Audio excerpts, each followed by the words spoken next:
YCP MP Mithun Reddy ఎక్కడ? ఇదే ఇప్పుడు సిట్ అధికారులకు సవాల్గా మారింది.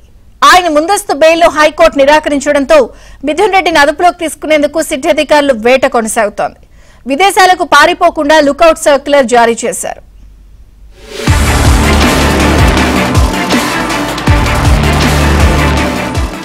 వైసీపీ ఎంపీ మిథున్ రెడ్డి ఎక్కడ? దేశం దాటి పారిపోయేందుకు ప్రయత్నిస్తున్నారా? మద్యం కుంభకోణంలో కీలక పాత్రధారిగా భావిస్తున్న వైసీపీ రాజంపేట ఎంపీ మిథున్ రెడ్డి కోసం సిట్ ప్రత్యేక బృందాలు గాలిస్తున్నాయి. ఇప్పటికే హైదరాబాద్ లో ఉన్న సిట్ బృందాన్ని అప్రమత్తం చేయగా మరో 2 బృందాలను ఢిల్లీ, బెంగళూరుకు పంపారు. ఆయన సెల్ ఫోన్ సిగ్నల్స్, లొకేషన్ ఆధారంగా అదుపులోకి తీసుకునేందుకు ప్రయత్నాలు చేస్తున్నారు.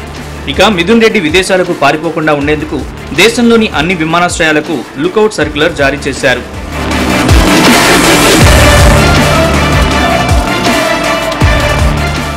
మద్యం కుంభకోణంలో మిథున్ రెడ్డి పాత్ర ఉందని సిట్ చెబుతోంది. తీవ్రమైన ఆర్థిక నేరం కావడంతో ఆయన్ను కస్టడీలోకి తీసుకుని విచారించాల్సిన అవసరం ఉందని సిట్ హైకోర్టులో వాదనలు వినిపించింది. ఈ వాదనల్ని పరిగణలోకి తీసుకున్న హైకోర్టు మిథున్ రెడ్డికి ముందస్తు బెయిల్ను తిరస్కరించింది. దీంతో మిథున్ రెడ్డిని ఎలా అయినా అదుపులోకి తీసుకోవాలని సిట్ అధికారులను ప్రభుత్వం ఆదేశించింది. ఇప్పటికే ఈ బృందాలు మిథున్ రెడ్డి బంధువులు, స్నేహితులు, ఆయన కంపెనీలోని ఉద్యోగులపై కూడా నిఘా పెట్టాయి.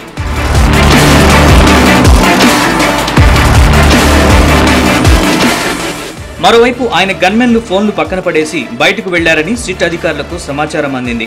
అయితే బెంగళూరు లేదా ఢిల్లీలో ఉండే అవకాశం ఉందని భావిస్తున్నారు. ఈలోపు మిథున్ రెడ్డి సుప్రీంకోర్టులో ముందస్తు బెయిల్ కోసం ఏపీ హైకోర్టు తీర్పును సవాల్ చేస్తూ పిటిషన్ వేసే అవకాశం ఉందని సిట్కు సమాచారం అందింది. సుప్రీంకోర్టులో మిథున్ రెడ్డి వేసే ముందస్తు బెయిల్ పిటిషన్పై పూర్తి స్థాయిలో వాదనలు వినిపించేందుకు సిట్ సిద్ధమవుతోంది.